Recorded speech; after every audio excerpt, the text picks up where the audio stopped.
Welcome to the Restricted Handling Daily Intel Brief. This is what's been going on in Iran and the Middle East in the past 24 hours. The major update today is that the US-Iran confrontation around the Strait of Hormuz has moved into a dangerous new phase.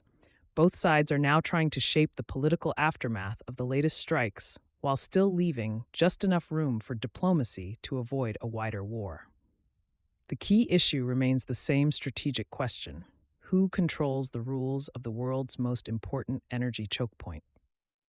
But the latest developments show the fight is expanding beyond the waterway itself. It is now becoming a test of leadership, credibility, alliance cohesion, and whether either side can convince the other that continued escalation will cost more than compromise. The immediate trigger was Iran's continued effort to impose its own system for managing maritime traffic through the Strait of Hormuz. Tehran argues that the June 17th Memorandum of Understanding gives Iran responsibility for establishing the arrangements that govern commercial passage. Washington and Gulf states strongly disagree, viewing the agreement as requiring Iran to facilitate safe transit rather than gain authority over international shipping. Iranian officials have doubled down on that position. Mohammad Bagher Ghalibaf, Iran's parliamentary speaker and one of the country's leading negotiators, said the strait would reopen only under what he called Iranian arrangements, not under American pressure. That language matters because Tehran is not simply arguing about shipping procedures. It is trying to establish a new political reality where Iran's ability to disrupt global energy flows becomes a permanent source of leverage. The U.S. response has been designed to challenge that calculation. After additional attacks on commercial shipping, American forces conducted another wave of strikes against Iranian military infrastructure. U.S. Central Command said the objective was to reduce Iran's ability to threaten freedom of navigation and commercial traffic. The strikes targeted areas connected to Iran's maritime operations, surveillance capabilities, missile infrastructure, and command networks. But the more important question is what those strikes are intended to accomplish politically. Washington is trying to demonstrate that Iran cannot use pressure against global shipping as a negotiating tool. The challenge is that Tehran has spent years developing exactly this type of strategy. Operate below the threshold of full-scale war, impose costs, and create enough uncertainty that opponents begin looking for compromises. Iran's response shows it is willing to accept significant risk. Tehran launched retaliatory attacks against U.S. military facilities in Bahrain and Kuwait and warned that future strikes could expand against additional American positions throughout the region. The attacks did not appear to cause major damage, but the message was broader than the immediate targets. Iran is signaling that pressure on its maritime strategy could create risks across the entire Gulf security architecture. That puts U.S. partners in a difficult position. Bahrain, home to the U.S. Navy's Fifth Fleet headquarters, activated emergency warnings. Kuwait reported responding to incoming missile and drone threats.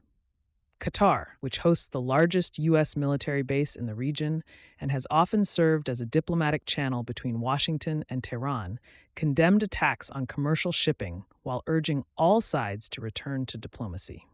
For Gulf governments, the concern is not simply another round of strikes. It is the possibility that Hormuz becomes a permanent pressure point where every political dispute creates economic consequences. Energy markets are already reacting.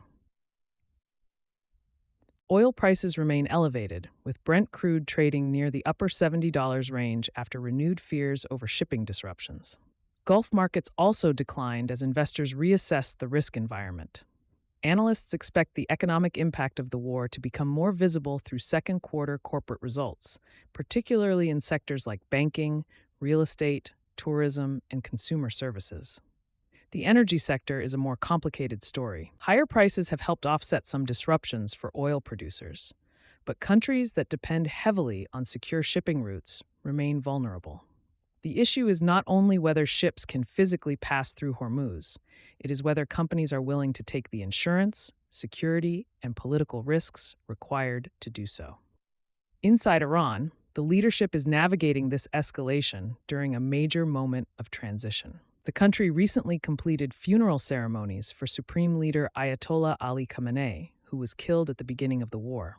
The regime used the ceremonies to project unity and reinforce themes of resistance, with large gatherings across Iran and Iraq. But behind the public messaging, political tensions remain visible. President Masoud Pezeshkian and Foreign Minister Abbas Araghchi, who have supported engagement with Washington, have faced criticism from hardline factions inside Iran that oppose compromise. The debate reflects a broader question inside the regime: whether continued confrontation strengthens Iran's position or risks creating deeper economic and political instability. Iran is also using this period to rebuild military capabilities damaged earlier in the conflict. U.S. officials assess that Tehran has repaired portions of its missile, surveillance, and maritime networks. The significance is that Iran does not need complete dominance of the Gulf to create problems. It only needs enough capability to keep uncertainty high. Beyond Iran itself, the crisis is reshaping regional competition. In Lebanon, officials are preparing for renewed negotiations involving the United States and Israel, with discussions focused on southern Lebanon and the future role of armed groups, especially Hezbollah.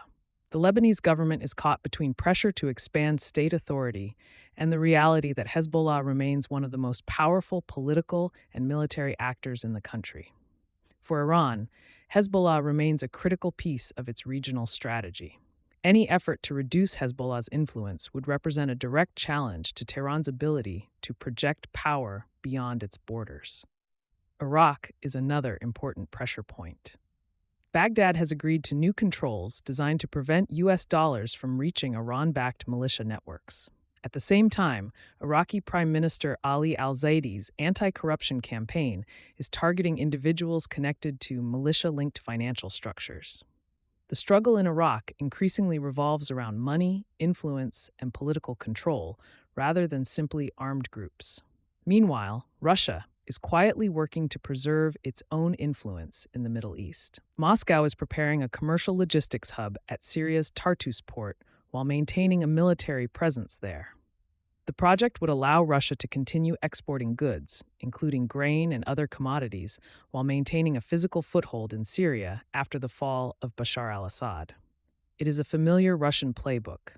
When direct political dominance becomes harder, maintain influence through infrastructure, trade, and strategic access. Turkey is also using the current moment to strengthen its position. During the NATO summit in Ankara, President Recep Tayyip Erdogan secured positive signals from President Trump on possible changes to U.S. restrictions related to Turkey's purchase of Russian S-400 systems and potential future access to F-35 aircraft. The issue remains complicated because of congressional and legal obstacles, but Ankara continues positioning itself as a key player connecting Europe, Russia, Syria, and the wider Middle East. Thanks for listening and being part of this growing community. If you found this valuable, I'd really appreciate you leaving a review or sharing a quick comment. It helps others discover the show. We also publish a daily written intel brief on Substack at restrictedhandling.substack.com, where we go deeper on Russia and China, along with analysis on Iran, the Middle East, and the DPRK. Have a great day. We appreciate you being here.